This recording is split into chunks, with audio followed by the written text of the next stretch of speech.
Life doesn't always give you a fair warning before it decides to throw you off balance. Sometimes, it just crashes into you, full force, without so much as a moment to brace yourself. That Friday night felt like the beginning of something. I just hadn't figured out what yet. Before we get into the details, write in the comments where you're watching this video from. The mirror reflected a version of myself I hadn't really connected with in a long time. Me, Olivia Harper, 32 years old, a wife, a teacher, a woman constantly juggling responsibilities. But tonight, I wasn't just any of those roles. As I slipped into a fitted emerald dress, something inside me shifted. Confidence. Freedom. A quiet defiance. The fabric hugged my curves in just the right way, and as I fastened my earrings, I felt something unfamiliar yet exhilarating. I felt alive. My husband, Ethan, had been eager for us to join his friends at the Velvet Room, a trendy bar downtown that had been buzzing with popularity. To be honest, I wasn't thrilled by the idea. Crowds, meaningless small talk, and forced laughter weren't exactly my mood for the evening. But Ethan had that hopeful gleam in his eyes, that look that said he envisioned a perfect night ahead, and I couldn't bring myself to disappoint him. By the time we arrived, the city pulsed with its usual Friday night energy.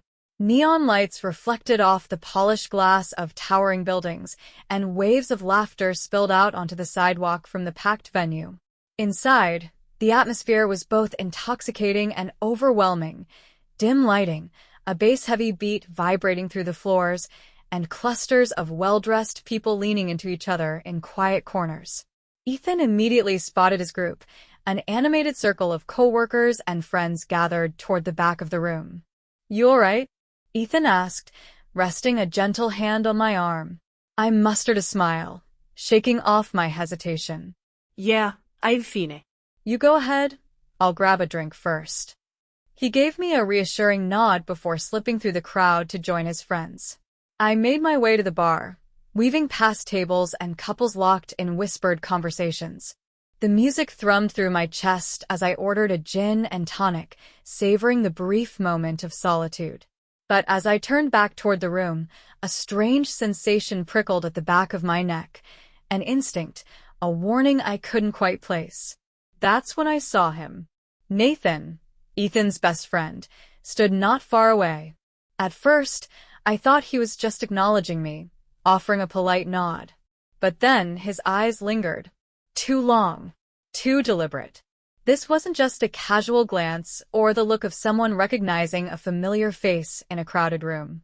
No, his gaze traveled over me with an intensity that made my stomach tighten, not in excitement, but in something far heavier.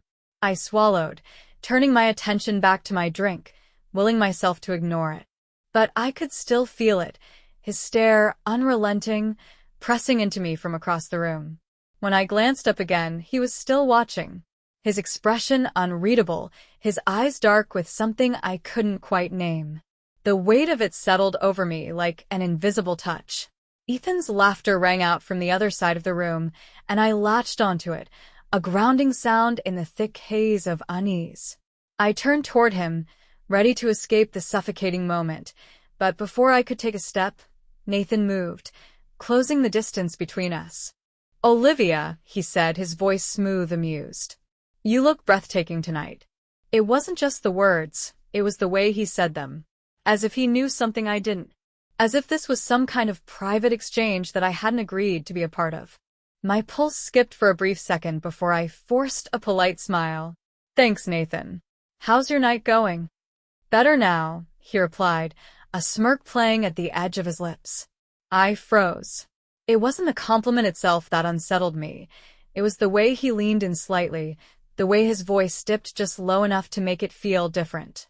I should have walked away then. Maybe I was being too polite. Maybe I wanted to believe I was misreading the situation.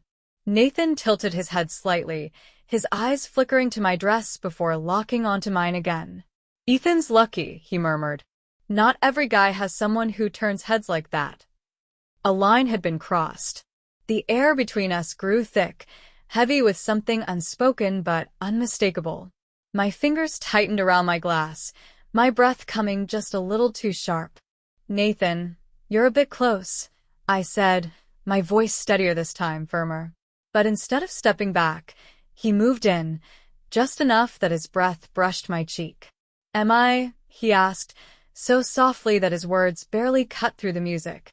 I took a sharp step back, breaking the moment, creating space. My heart pounded against my ribs, my body screaming at me to get away. I needed to find Ethan, to let his presence wash this away like a bad dream. I think I should get back to Ethan, I said, forcing the words out, my voice thin but resolute. Nathan didn't move right away. He held his ground, watching me with that same unreadable smirk, like he was testing me, waiting to see how I'd react. Sure, he said at last, finally shifting to the side as if allowing me to pass.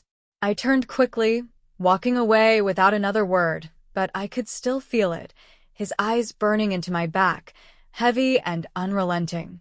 By the time I reached Ethan, I pasted on a smile, desperate to shake the tension clinging to my skin. But deep down, I knew something had shifted. And it wasn't over. There's a moment when discomfort stops being subtle, when it stops hiding behind politeness and becomes something undeniable. That moment hit me the second Nathan stepped toward me at the bar. He carried himself with an ease that should have been reassuring, but it wasn't. His grin, half smirk, half quiet confidence, didn't feel friendly. It felt calculated. I focused on my drink, hoping he would take the hint and move on. Maybe find someone else to talk to. But no. He stopped right in front of me, standing too close for it to be casual. Olivia, he said, his voice dripping with a familiarity that felt unwarranted. Didn't expect to see you looking like that tonight. Something in my stomach twisted. Like what? I asked, forcing a lightness into my tone, pretending not to understand. Like you came to steal the spotlight, he said with a quiet chuckle, his eyes scanning me in a way that made my skin crawl. I gave a small laugh, trying to dismiss it. I'm just here to have a good time, Nathan. Same as everyone else. Right, he said, tilting his head slightly. But not everyone else could pull off that dress. A nervous tension rippled through me. I felt trapped between the instinct to walk away and the awkwardness of calling him out. This was Ethan's best friend. Someone we had dinner with. Someone who had been at our wedding. This shouldn't be happening. Thanks, I said, my voice clipped as I took a sip of my gin and tonic. My eyes flickered toward Ethan, silently willing him to turn around, to notice. But he was too deep in conversation, his laughter blending into the background noise. Nathan, however, didn't seem to take the hint. You know, he said, his voice lowering slightly, it's not often I see you like this. Usually you're... He trailed off deliberately, as if waiting for me to ask. I glanced at him, raising an eyebrow. Usually I'm what? More reserved, he answered, his smirk widening. But tonight, Olivia? Tonight you're glowing. My grip on my drink tightened. My pulse was picking up speed, but not for any reason I wanted to acknowledge. I still didn't know if he was just tipsy, or if this was something darker. Either way, I needed to get out of this conversation. Nathan, I said, keeping my tone firm but casual, I think you've had a bit too much to drink. He laughed, but it wasn't a light-hearted sound. It was sharp. Intentional. I've had one beer, Olivia. Don't try to spin this like I don't know exactly what I'm saying. The air between us grew heavier, suffocating. I took a step back, trying to create space. Ethan's probably wondering where I am, I said, my voice tight, my eyes darting toward my husband again. Nathan didn't even glance in Ethan's direction. Instead, he stepped closer, closing the distance I had just created. Ethan's not looking this way, he said smoothly, his voice low. You don't have to rush off. A chill ran down my spine. I glanced back at Ethan, hoping he'd sense something, but he was still caught up in the conversation, still laughing, still completely unaware. You should go join him, I said, my voice betraying a slight tremble. Nathan studied me, his head tilting slightly, as if I were some kind of puzzle he was trying to solve. You're not comfortable, are you? No, I admitted, stepping back again. For a brief second, his smirk wavered. Then he lifted his hands in mock surrender, his expression shifting into something playfully innocent. "Relax," he said. "I'm just messing with you." But he wasn't. Not really. He lingered for another heartbeat before finally stepping aside. I watched him walk away, relief washing over me, but it didn't last. The moment was over, but it had left something behind, an unsettling, invisible weight pressing against my ribs. When I reached Ethan, he looked up with a smile. "Everything okay?" he asked, his brow furrowing slightly. "Yeah," I lied, forcing a lightness into my voice. "Just needed a drink." He didn't push for more, thankfully. I settled into my seat beside him, nodding along to the conversation, laughing when I was supposed to. But my mind was spinning. Nathan had crossed a line I couldn't unsee. Out of the corner of my eye, I caught him watching me from across the room. His expression wasn't apologetic. If anything, he looked amused, like he had won some unspoken game I hadn't even agreed to play. And, as much as I wanted to forget it, to shake it off, I knew this was just the beginning. Silence can be louder than words. And that night, the silence between Nathan and me was deafening. It was charged, heavy, pulsing with something I didn't want to name. I felt him before I saw him. That subtle shift in the air when someone steps into your space. I had barely taken a sip of my drink when he appeared beside me again, standing closer than before. Close enough that I caught the faint scent of his cologne, woody, sharp, deliberate. "Back so soon?" I asked, keeping my voice neutral even as my pulse quickened. Nathan's smirk deepened. Couldn't stay away. I rolled my eyes, trying to deflect. "You're laying it on thick tonight, huh?" "Am I?" His tone was light, but his eyes were anything but. "I just say what I see." I turned my attention to the crowd, pretending to scan the room, pretending to look for Ethan. But of course, Ethan wasn't looking. He never was when it mattered most. Nathan leaned in slightly, his shoulder grazing mine. A touch so brief it could have been an accident. Except it wasn't.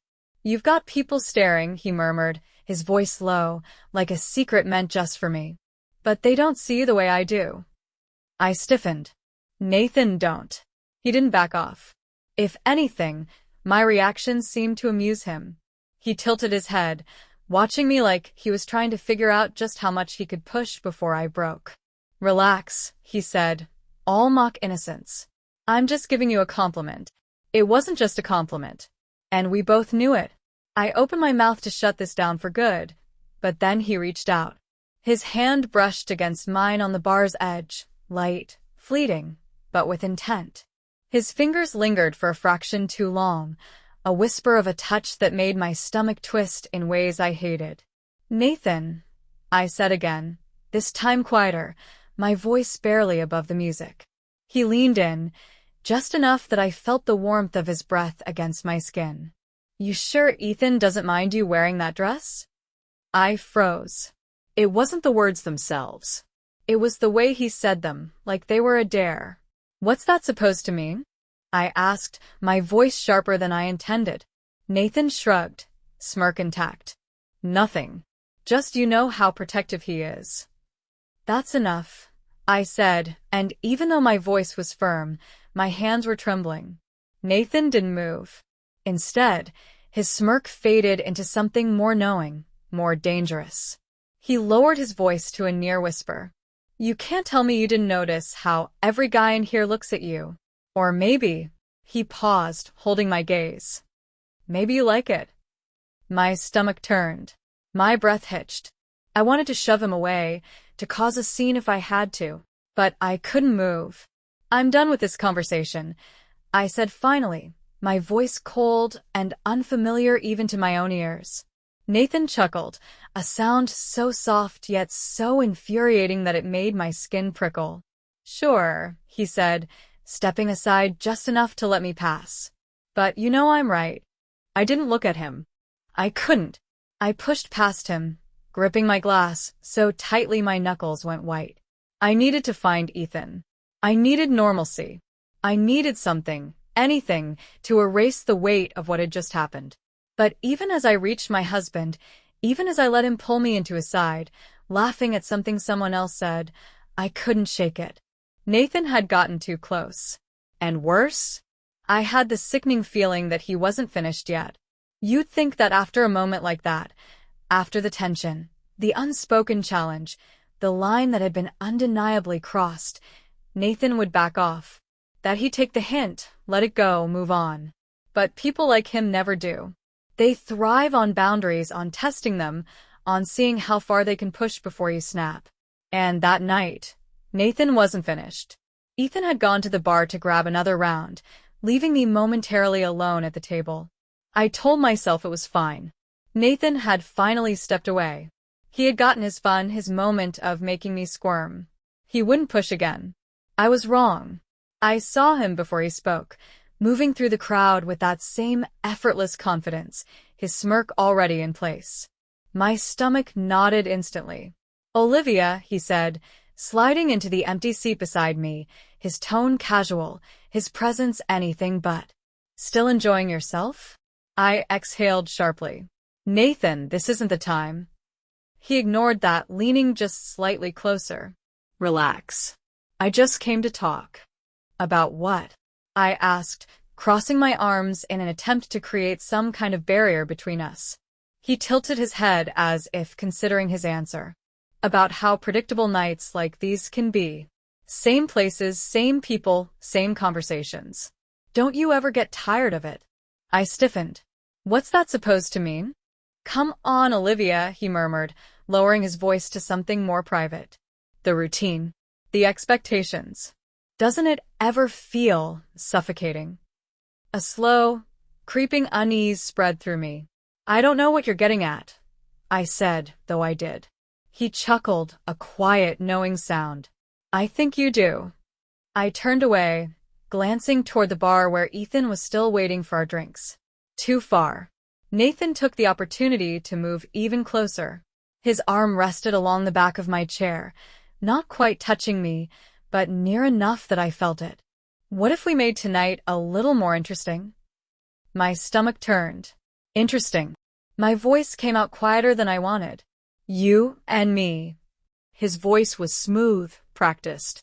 Just for a little while. Ethan doesn't have to know. I stopped breathing.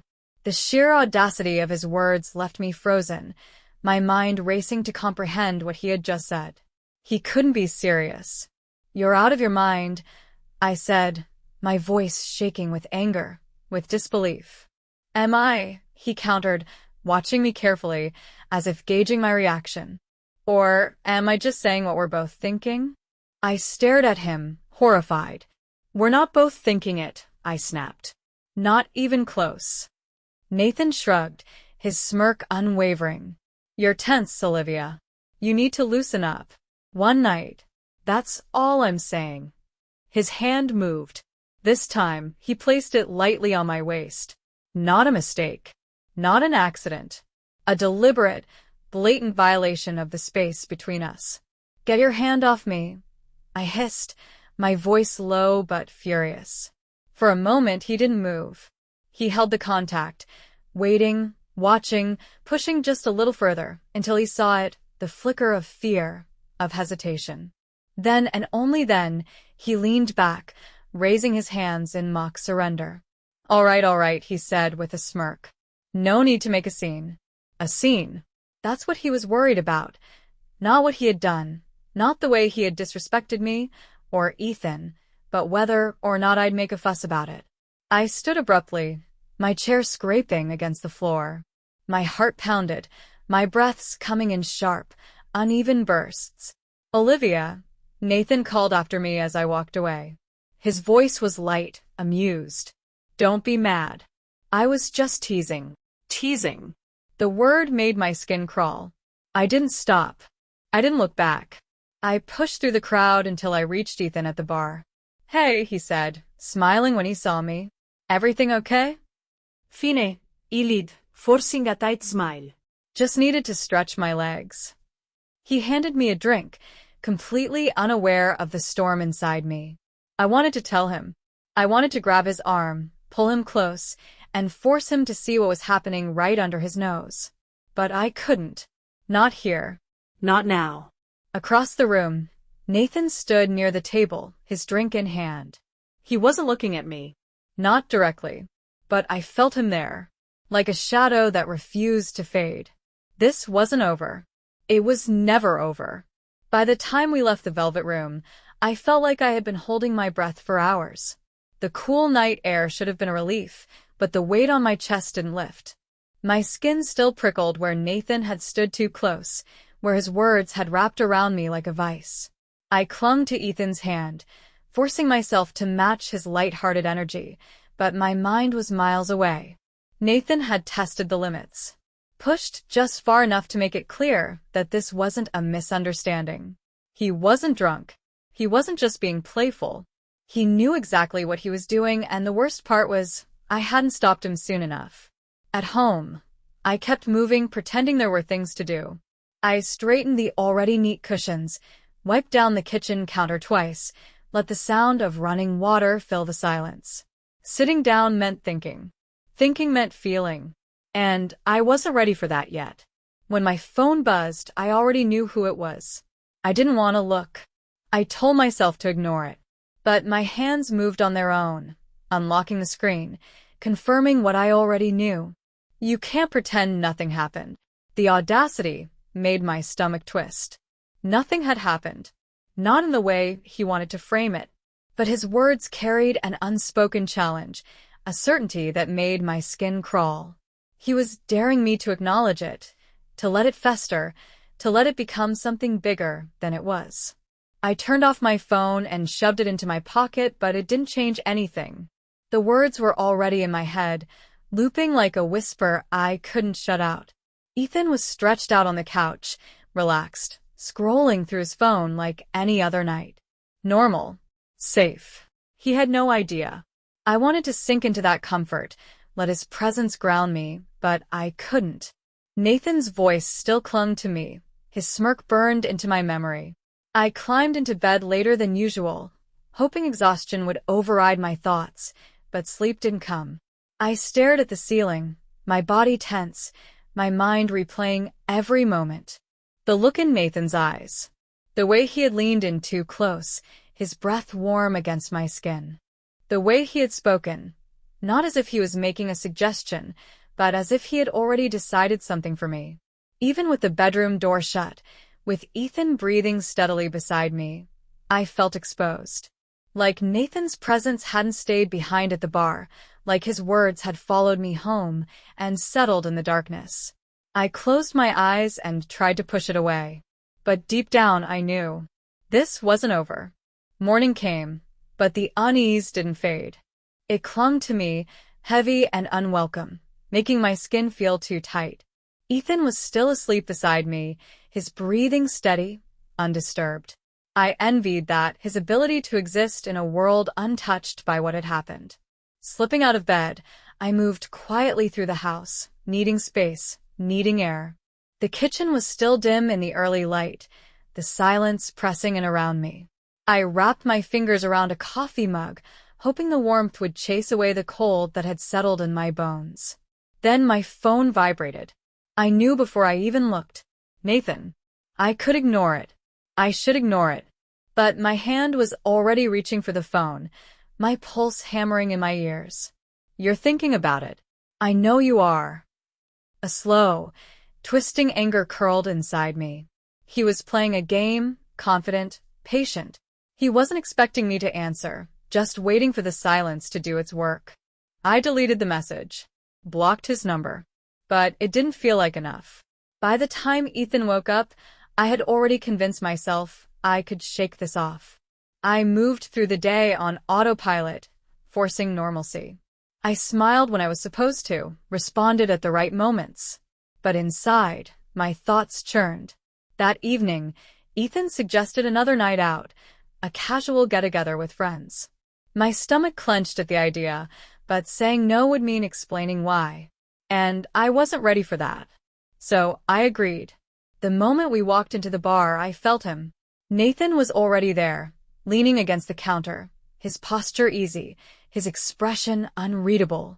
He wasn't watching me, not directly, but he didn't have to. I felt the weight of his presence, like a shadow stretching toward me, just waiting. I forced myself to focus on Ethan, on the noise, the people, the normalcy. But it was impossible. My body was on high alert, my skin prickling with an awareness I didn't want. Nathan didn't approach, not at first. He was patient, letting the tension build, knowing I'd notice, knowing I was waiting for him to make a move. And then he did. He slipped through the crowd, positioning himself just close enough to be felt but not acknowledged. A presence. A whisper of intent. I gripped my drink tighter, staring straight ahead, willing him to leave me alone. But I already knew. Nathan never stopped until he got what he wanted. The tension simmered beneath my skin, an unshakable awareness that Nathan was near. I could pretend to be immersed in conversation, laugh at the right moments, hold onto Ethan's arm like everything was normal. But I wasn't fooling myself. Nathan thrived on this. The slow, careful unraveling. The way he let silence stretch between us, his presence alone enough to send a message. He didn't need words to remind me he was there. He didn't need to say anything at all. But eventually he would. It happened when Ethan stepped away, caught in a conversation across the room. The moment he was gone, Nathan moved in. Not abrupt, not forceful, just seamless. A ghost slipping into my space, as if he had always belonged there. The air changed instantly, thickening around me. I refused to turn my head, but I could feel him beside me, close enough that the heat of his body pushed against mine. He didn't touch me. He didn't have to. I gritted my teeth, staring down at the condensation on my glass, willing my heartbeat to slow. My fingers tightened around the rim, white-knuckled, as I braced myself for whatever he was about to say. But Nathan didn't speak. Not yet. He let the silence drag on, drawing out the moment until my skin felt stretched too tight, until I was the one suffocating in it. Then, finally soft, low, deliberate, he spoke. You can't keep avoiding this. The words weren't a question. They weren't a suggestion. They were a fact in his mind, an inevitability. I inhaled sharply, my breath catching in my throat. The audacity, the quiet arrogance, it made my stomach twist. But I didn't answer. I wouldn't give him the satisfaction. Still, I felt the curve of his smirk, even without looking. Nathan was enjoying this. The waiting, the silence, the way he could make me react without lifting a finger. Ethan's laughter broke the moment, sharp and bright from across the room.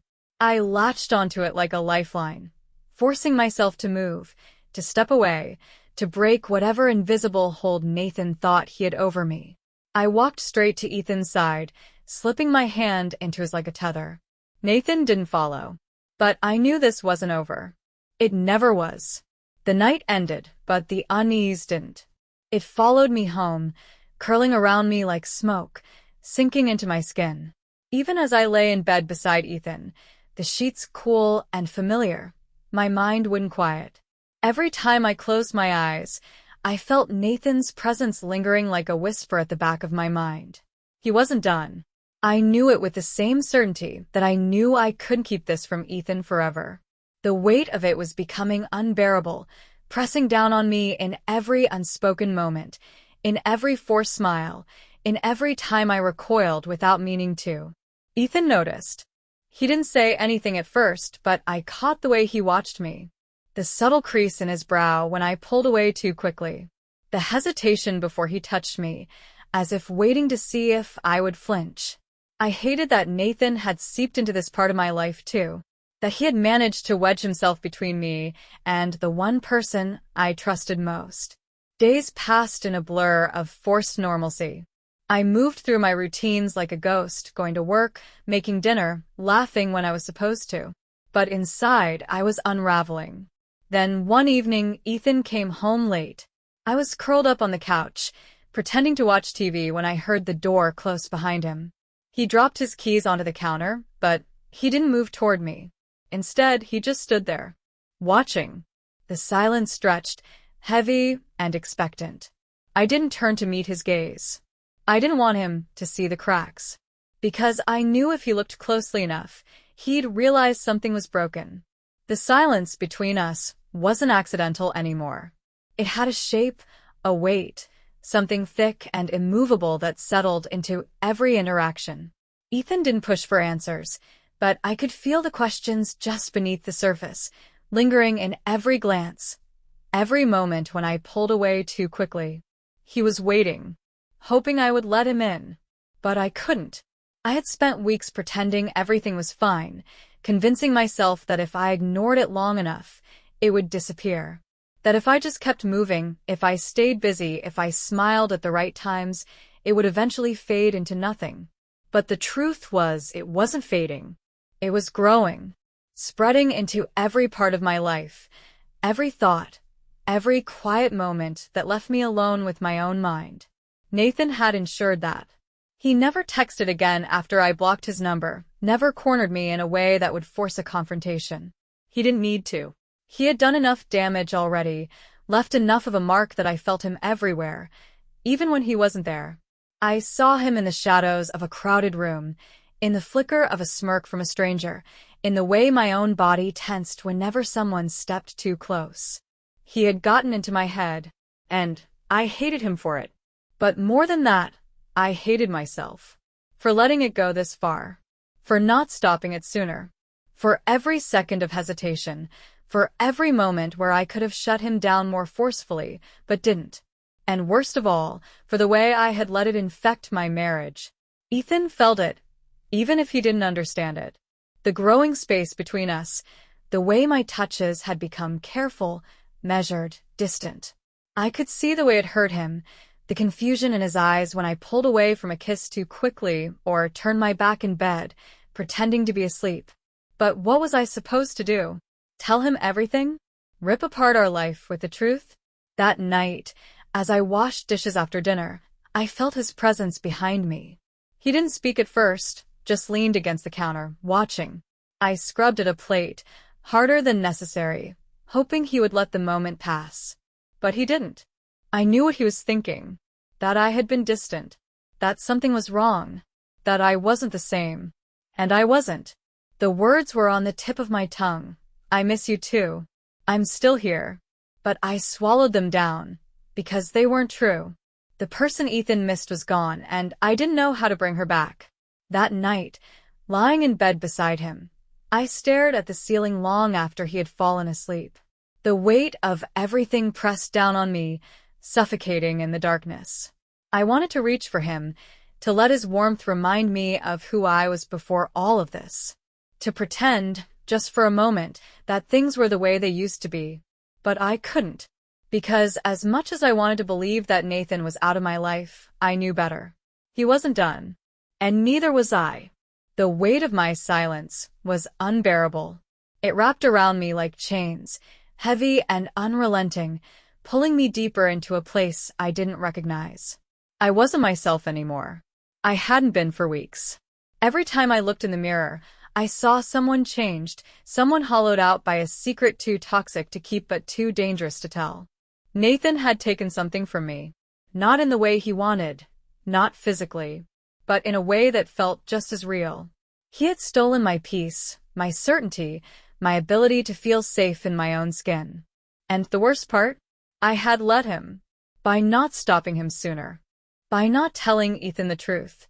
By allowing the fear, the shame, and the guilt to dictate my every move. But I couldn't do it anymore. The secret was eating me alive, poisoning every part of my life. My laughter felt fake. My touch felt forced. I couldn't go another day pretending that everything was fine while the weight of what had happened threatened to crush me from the inside out. That night, as Ethan lay asleep beside me, I made a decision. I would tell him. Not because I wanted to relive it. Not because I wanted to see the hurt in his eyes or feel the sharp edge of his anger. Not at me, but at Nathan, at the betrayal of someone he had trusted. But because I couldn't carry this alone anymore. I couldn't let it keep eating away at me, at us. My hands trembled as I turned to face him, whispering his name in the dark. He stirred, his eyes heavy with sleep, But when he saw my expression, he woke up instantly, concern etching itself into his face. And before I could change my mind, before fear could silence me again, I took a deep breath, and I told him everything. The words came out in a rush, spilling into the space between us, raw and unfiltered. Every moment, every touch, every whispered threat disguised as a joke. I watched his expression shift. Confusion, anger, disbelief, something else I couldn't quite name. And when the silence settled, thick and heavy, I braced myself for what would come next. Ethan didn't speak right away. His jaw was tight, his hands curled into fists, and when he finally looked at me, his eyes burned with something I had never seen before. I had been so afraid to tell him. Afraid he wouldn't believe me. Afraid he would blame me. Afraid this would break us. But when he finally spoke, his voice was steady. "You should have told me sooner." And he was right. I should have. But now, finally, I had. And whatever happened next, at least I wasn't alone anymore.